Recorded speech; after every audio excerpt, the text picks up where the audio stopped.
ஞானானந்தமயம் தெய்வம் நிர்மலஸ்படிகாகிருதியும் ஆதாரம் சர்வ வித்யானாம் ஹயக்ரீவம் உபாசமகே. அஸ்ட்ரோ டிவி நேயர்களுக்கு அஸ்ட்ரோ கேஎஸ் ஐயங்காரின் பணிவான நமஸ்காரங்கள். மாத பலன்.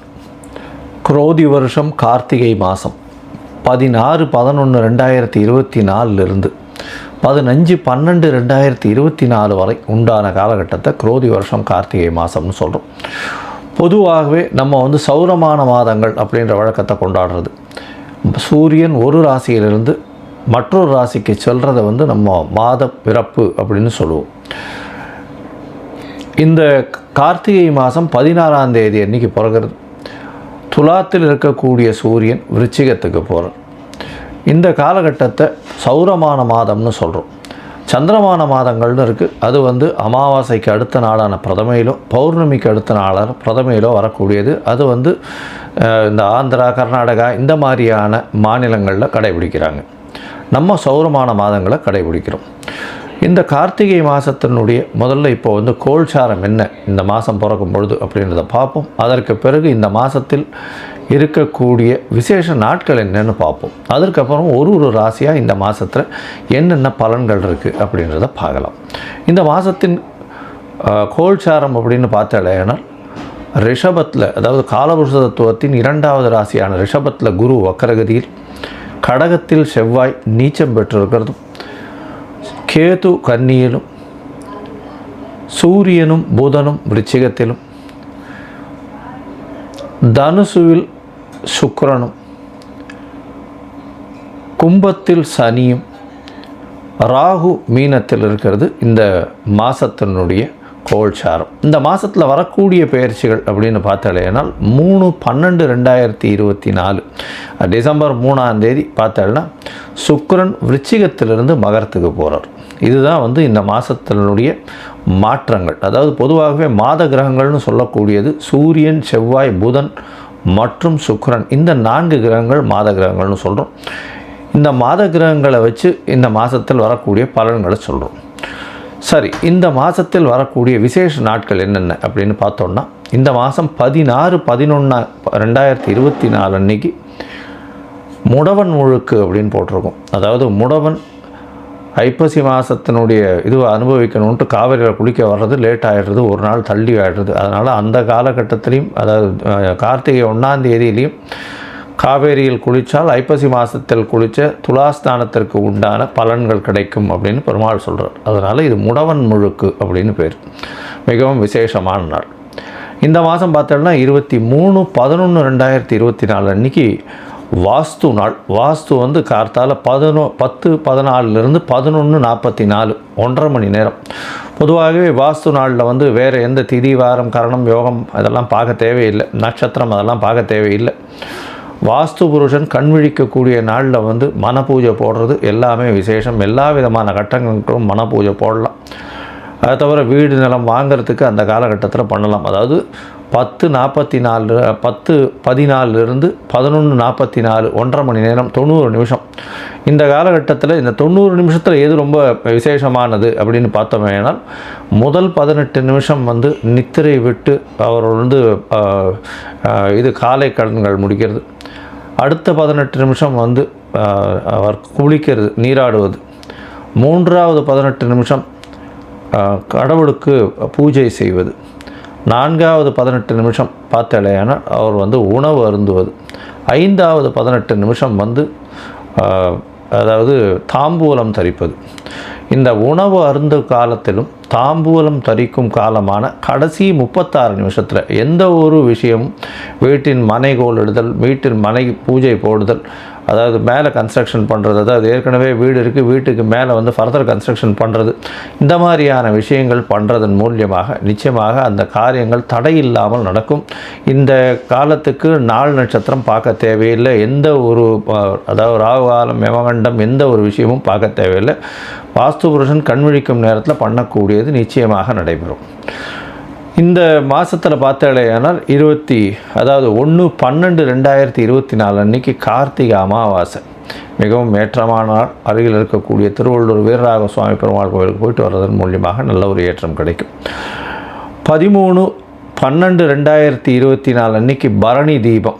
அதாவது கார்த்திகை மாதத்தில் வந்து பரணி தீபம் ரொம்ப விசேஷம். திருவண்ணாமலையில் மிகப்பெரிய ஏற்றம். அன்றைக்கி பார்த்தலையானால் இது சிவனுக்கு பெரிய ஏற்றமான காலம், பிரதோஷ காலம் வேறு. அன்றைக்கி சாயந்தரம் 6:10 மணி 6:15 மணி வரலும் தான் திரையோதசி இருக்குது.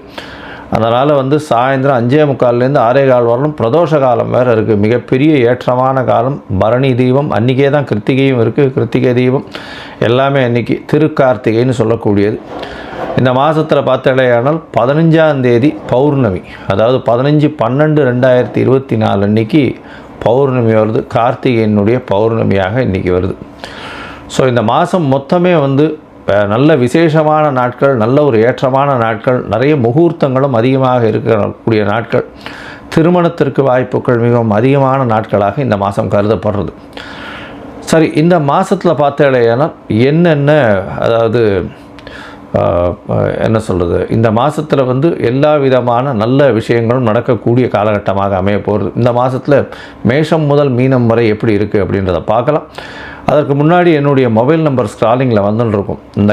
உங்களுக்கு ஏதாவது அஸ்ட்ராலாஜிக்கல் கன்சல்ட் தேவைப்பட்டதுன்னா கண்டிப்பாக எனக்கு ஃபோன் பண்ணுங்க. உங்களுடைய date, time, place of birth, உங்களுடைய பெயர், உங்களுடைய தாய் தகப்பனார் பெயரை அனுப்புங்க. என்னுடைய கட்டணம் என்னென்னு போடுறோம். அந்த கட்டணத்தை அனுப்பிச்சதுக்கப்புறம் உங்களுக்கு சந்தி இருக்கான்றதை பார்க்கணும். நான் அதாவது ஜாதகத்தை போடும்பொழுது நட்சத்திர சந்தி, ராசி சந்தி, லக்ன சந்தி இதெல்லாம் இருக்கான்றதை பார்த்துட்டு அந்த ஜாதகத்தை போட்டு தசாபுக்தி, அந்தரம், சூக்ஷ்மம் இதெல்லாத்தையும் பார்த்து அதற்கு பிறகு இன்றைய கோல்சாரம் பிரகாரம் வந்து உங்களுக்கு எப்படி இருக்குது அப்படின்றதையும் பார்த்து உங்களுடைய பிரச்சனைகள் என்னன்றதை பார்த்து எளிய பரிகாரம் என்ன அப்படின்றதையும் சொல்கிறேன். இப்போ மேஷம் முதல் மீனம் வரை கார்த்திகை மாதம் குரோதி வருஷம் 2024 பலன்கள் மேஷம் முதல் மீனம் வரை பார்க்கலாம். மீனம், பூரட்டாதி, உத்திரட்டாதி, ரேவதி இந்த 3 நட்சத்திரம் 9 பாதங்களை கொண்ட ராசி. ராசியின் அதிபதினு சொல்லக்கூடியவர் குரு பகவான். ராசிக்கு 3ஆம் இடத்துல வக்ரகதியில் இருக்கார். இந்த மாதம் பார்த்தேன்னா உங்களுடைய ராசியிலேயே ராகு பகவான் இருக்கார். சப்தமத்தில் கேதுவும், 3ஆம் இடத்துல வந்து வக்ரகதியில் வந்து குரு இருக்கிறது விசேஷம். ஏன்னா ராசிக்கு 3ஆம் இடத்துல குரு இருக்கிறது அந்த அளவு விசேஷம் இல்லை. ராசிநாதன் 3ஆம் இடத்துல இருக்கிறது. இருந்தாலும் வக்ரகதி அடைஞ்சதுனால நல்ல ஒரு ஏற்றம் இருக்கும். பணவரவிற்கு பஞ்சம் இருக்காது. உடல்நிலையில் ஏற்றம் இருக்கக்கூடிய காலகட்டம். உங்களுக்கு வந்து பார்த்தோம்னா இந்த கார்த்திகை மாதம் நவம்பர் 16, 2024 டிசம்பர் 15, 2024 வரை உண்டான காலகட்டத்தில் பொதுவாகவே இந்த மாத கிரகங்கள்னு சொல்லக்கூடிய சூரியன், புதன், செவ்வாய் மற்றும் சுக்கிரன் இந்த 4 கிரகங்களுடைய மாற்றங்களை வச்சு சொல்லுவோம்.